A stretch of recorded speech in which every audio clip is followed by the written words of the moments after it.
Imagine you find a perfect fellowship. It's fully funded, your travel is covered, health insurance is included, and your tuition fee all covered. You spend hours filling the application only to get to the screen where you are asked to upload an offer letter. And that's where most students get stuck because nobody exactly tells how to actually get an offer letter. Do professors send it? Does the university send it? Do you need to pay first? Can anyone apply? And also, why do certain students get their offer letter whereas others don't?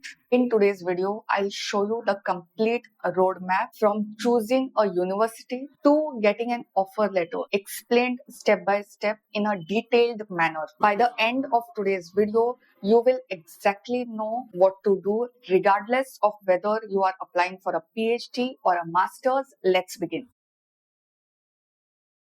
An offer letter is an official document issued by the university or institute to say that they are willing to admit you into one of their academic programs. It's like the university is saying, we have evaluated your application and we want you to stay here. Depending on the kind of university, it could be an unconditional or conditional offer letter. We will see about the difference later. One more important thing to understand is that offer letter is not the same as visa, and it is also not the same as scholarship. It is also not simply a mail from a supervisor or a professor that they are willing to take you in their lab. The official offer letter comes from the university or the institute you are willing to get admitted to. Many of the students trying to apply for a scholarship believe that the timeline is this. You apply to the scholarship, you get into the university, and then you get an offer letter, which is completely false. The real timeline is choosing the country, choosing the university of your choice, prepare documents for it, apply to the university admission protocol, your evaluation is done, and then based on that you get an offer letter. You take that offer letter and you apply to the scholarship of your choice. Once you get admitted by the scholarship, and then you apply for a visa. Okay, this is the actual timeline of how things follow, and understanding this sequence will save a lot of confusion for you. The first step in this case is to choose the university. For that, you need to have a reference of which country you apply to. Different countries have slightly different kind of admission procedures. To make a relevant choice, you can look at 7 factors that I'm going to mention now. First, academic requirement. What is your eligibility conditions and what kind of conditions do you fit into? Second, funding. Do they automatically provide funding once you take admission, or you have to secure your own funding? Third, faculty expertise. Go through the department profile of your choice where you are applying for the admission and see what kind of faculty are there, not just their qualification, but what other things they have done apart from their own curriculum. Fourth, what are their tuition fees? What is the funding that is available for you? Sixth, what is the support that is given to the international students? Is there any dedicated cell that will cater to international scholars? When you are moving from one country to another country, the challenge is not just academia or the work. Your entire perspective towards life, there are cultural, food differences, accommodation differences, and there needs to be a dedicated cell to cater or at least to counsel when it comes to these problems. What are the language requirements? Does having an education is in English is sufficient to get an admission over there, or you need to clear separate English certification? And what is the grade that you need to receive over there? That is also really important. If you are applying for a PhD, then finding the right supervisor for you who aligns not just with the curriculum but also with the intentions and the kind of personality you have. That is more important than ranking of the university. If you are applying for a master's, then program structure, what are the internship opportunities, as well as your employability after the course is done, that will matter more. The better the fit, the stronger your application. Step 2 would be preparing your documents. Every university has a different set of requirements, but the core documents remain same. Academic transcripts, these are all the certificates which are in totality. Then your degree certificate, the certificate which is there preceding the current degree that you are applying. So if you are applying for PhD, then your master's degree certificate. If you are applying for master's, then your bachelor's degree certificate. Passport, your CV, statement of purpose. This is really important when it comes to applying. letters of recommendation, English language test scores, if that is the requirement of the university. Mind you, not all universities will ask for language scores. Most of the universities, if you prove that your education is done in English, the medium of instruction has been English, they don't even ask for language scores. Research proposal. This is specifically for PhD applicants. A strong SOP does not mean you speak just about your achievements. You also speak about why you are applying, why the university is the right fit for you, and how the program aligns with your future goals. I have done this video about writing the perfect SOP that you can apply for foreign universities. Once your documents are ready and they are sorted, the next step 3 is applying to the university. Some universities have one application cycle. Some have many. At this stage, the application is reviewed by 4 categories. First, the admission office, a faculty committee, individual professors or your potential supervisors in case of PhD application. The graduate school. Exact process will differ from the country to the program to the kind of university you are applying. The details of all this is definitely present in the brochure of the system.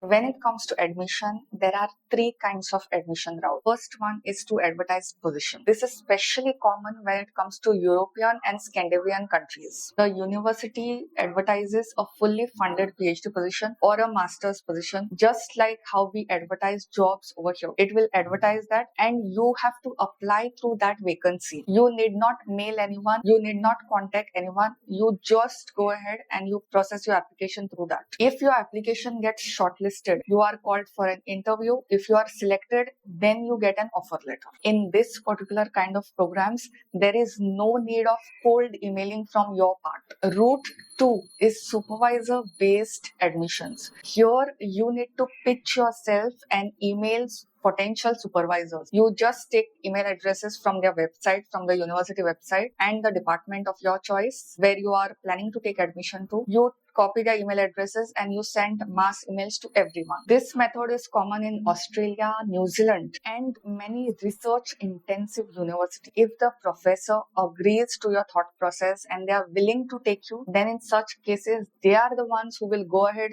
with the request for offer letter and they will send it to you. The offer letter will be on behalf of the university, but the potential supervisor will initiate that process, not you. A professor's agreement is more important than the university itself because he or she will initiate that process. If you need a template on how to pitch to a potential supervisor, then here I have created one. This prompt stack includes 10 prompts which are complete by itself. It will help you put mails with respect to different categories. There are mails for complete AI workflow, preparing for a professor meeting, evaluate whether I should contact this professor. If you don't get a response, then a follow-up email needs to be sent. How to send that is also there. The entire link of the PDF is there in the description and it is free to download. So do not forget to check it out. Route 3 is centralized admission. The most common use case of this is in United States, US. To submit your application directly to the graduate school or the admissions office. The committee will evaluate your profile based on your application and give you an offer letter based on that. The kind of admission route which is present will depend on the country that you are applying to as well as the university and whether you are applying for your master's or a PhD. Moving on to what are conditional as well as unconditional offer letter. So when you are applying for an offer letter, once things get formalized for you, the offer letter can be of these 2 kinds. A conditional offer letter means the university is willing to admit you provided you fulfill certain criteria.